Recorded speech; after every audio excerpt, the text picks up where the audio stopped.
دوستوں، مہربانوں، پرعزم نوجوانوں اور پاکستان کی امیدوں کے محور و مرکز بچوں، اللہ کریم آپ کو ہمیشہ کرم کے دائرے میں رکھے۔ میں نے جو آخری ویڈیو ریکارڈ کروائی تھی اس میں کھاریاں کینٹ کی ایک مسجد کا ذکر کیا تھا، جس کو ہم بچوں نے اپنا ہیڈ کوارٹر بنایا۔ پھر اس میں نے امامت شروع کر دی اور بچوں کو نماز پڑھانی شروع کر دی، اور پھر اس کے بعد آہستہ آہستہ اللہ تعالیٰ نے اس میں برکت ڈالی اور وہ مسجد آباد ہو گئی، اور اس میں باجماعت نماز باقاعدگی سے ادا ہونے لگ پڑی۔ کبھی کبھی دل کرتا ہے کہ کوئی کھاریاں کینٹ میں میرا واقف ہو، کوئی میرا اسٹوڈنٹ وہاں پر جاب کرنے جائے تو میں نارتھ کالونی کی اس مسجد میں جاؤں اور شکرانے کے نفل ادا کروں۔ اس واقعے کے تناظر میں نے آخر میں ذکر کیا تھا ایک دعا کا، جو کہ میں نے ایک اپنی زندگی کے بہت بڑے سرجی جو میری زندگی میں آئے، حضرت بابا جی نور خان صاحب رحمۃ اللہ علیہ، ان کے حوالے سے وہ دعا میں نے سیکھی تھی، اور وہ ہمیشہ وہ دعا کرتے تھے: رحمتیں، برکتیں، وسعتیں۔ زندگی میں ایسا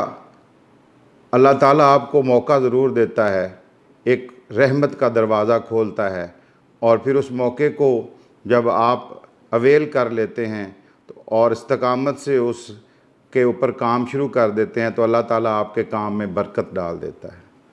اور پھر جب آپ کی استقامت اور آپ کی اس کوشش کو اللہ تعالیٰ مزید قبولیت سے سرفراز کرتا ہے تو پھر اس کام میں اللہ تعالیٰ وسعت عطا کر دیتا ہے۔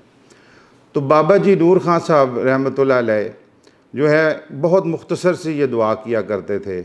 اور جب بھی ہم دعا کے لیے کہتے وہ ہاتھ اٹھاتے اور کہتے: رحمتیں، برکتیں، وسعتیں۔ تو اس حوالے سے میرا دل کر رہا ہے کہ میں آپ کو اپنے سرجی بابا جی نور خان صاحب رحمۃ اللہ کے حوالے سے ان کا تعارف کرواؤں۔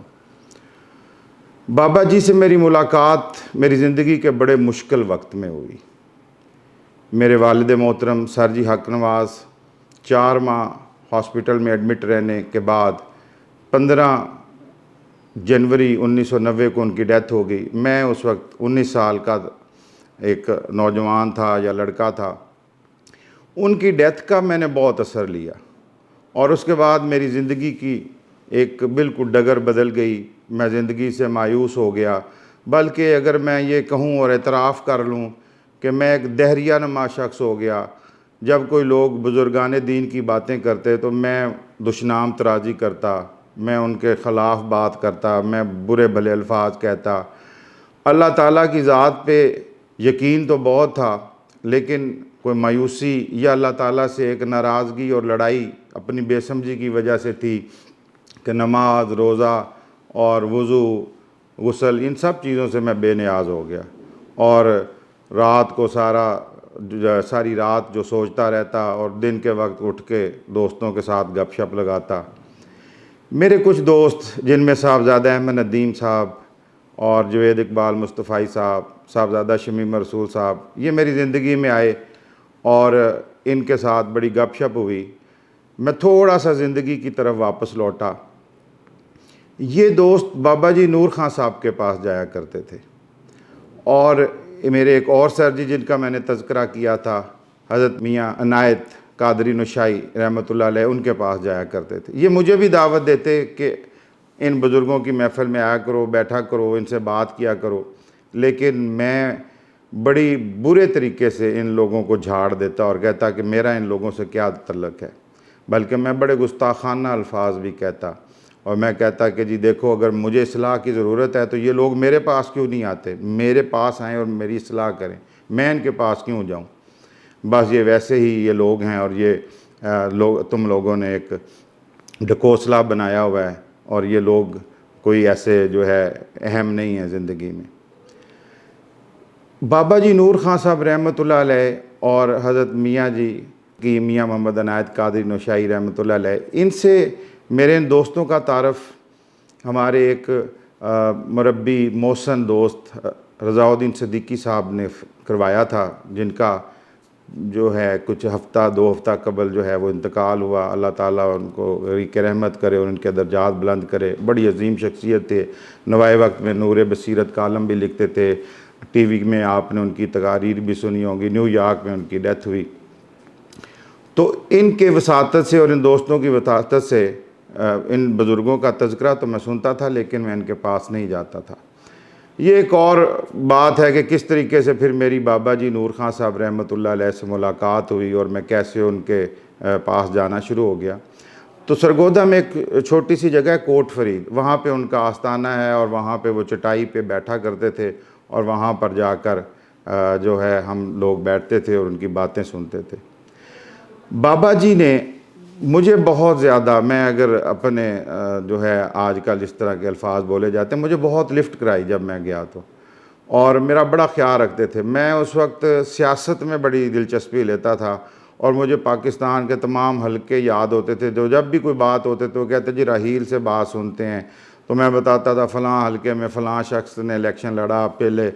جو ہے 88 میں وہ جیتا، 90 میں وہ جیتا، اور اب 93 میں اس کی امید ہے کہ وہ جیتے گا۔ لیکن ان دنوں میں میری وہ جو شخصیت میں جو کمی تھی، جو ایک خوف تھا، ایک ڈسپوائنٹمنٹ تھی کہ گھر کا کیا بنے گا، پینشن پہ گزارا ہو رہا ہے، ہمارے پہ قرضہ اتنا چڑھ گیا ہے، میں بی اے کر لوں یا میں چھوٹی سی کوئی جاب کر لوں، پڑھائی چھوڑ دوں، تو انہی سوچوں میں گم رہتا تھا، اور زیادہ یہی پریشانی تھی کہ گھر کے معاملات کیسے ٹھیک ہو گئے۔ ایک دن میں بابا جی کے پاس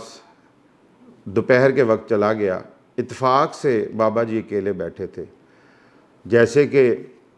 ان بزرگوں کا طریقہ کار ہوتا ہے، یہ لنگر کو بہت زیادہ اہمیت دیتے ہیں، کھانا کھلانے کو بہت زیادہ اہمیت دیتے ہیں۔ تو بابا جی نے فوری طور پر میرے لیے کھانا منگوایا اور میں بابا جی کے پاس بیٹھ کر کھانا کھانے لگ پڑا۔ کھانا کھاتے ہوئے میں نے آنکھ بچا کر، میرے دانت میں شاید کوئی گوشت کا ریشہ پھنس گیا تھا، تو میں نے وہ گوشت کا ریشہ اپنے ہاتھ سے نکالا اور بابا جی کی آنکھوں سے بچاتے ہوئے وہ میں نے صف کے نیچے وہاں پہ وہ ریشہ رکھ دیا۔ بابا جی دیکھ رہے تھے، انہوں نے کہا راحیل غور سے اس ریشے کو دیکھو، ابھی کوئی چونٹی آئے گی اور اس کو اٹھا کر لے جائے گی، یہ اس کے حصے کا رزق تھا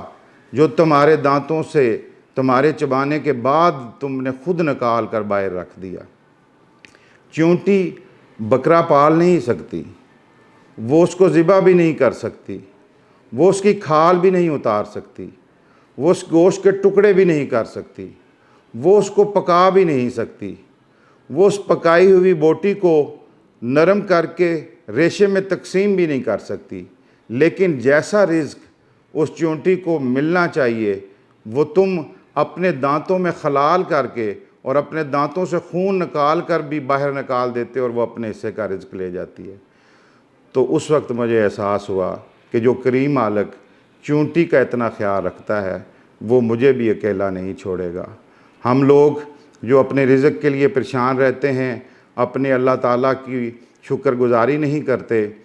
ان کے لیے مجھے یہ میسج یہ دینا ہے کہ اللہ تعالیٰ بہت کریم ہے۔ اللہ تعالیٰ نے آپ کے پیدا ہونے سے پہلے بھی آپ کے رزق کا خیال رکھا تھا، اور پھر اس نے آپ کے ماں باپ کے دل میں آپ کی محبت پیدا کر دی تھی، جنہوں نے اپنی ساری زندگی میں آپ کے رزق کا خیال رکھا۔ اللہ تعالیٰ ایسے ہی سبب بناتا ہے، ایسے ہی محبت کرنے والوں کے آپ ساتھ کر دیتا ہے۔ تو اللہ تعالیٰ ہمیں بھی جو ہے یہ توفیق دے کہ ہم اس کے شکر گزار بندیں اور اس پریشانی سے اپنے آپ کو دور کر لیں کہ اس کریم مالک کے ہوتے ہوئے کبھی ہمیں بھی رزق کی تنگی ہوگی یا پریشانی ہوگی۔ اللہ تعالیٰ ہمارے ملک میں بھی فراوانی کرے، اور وہی بابا جی کی دعا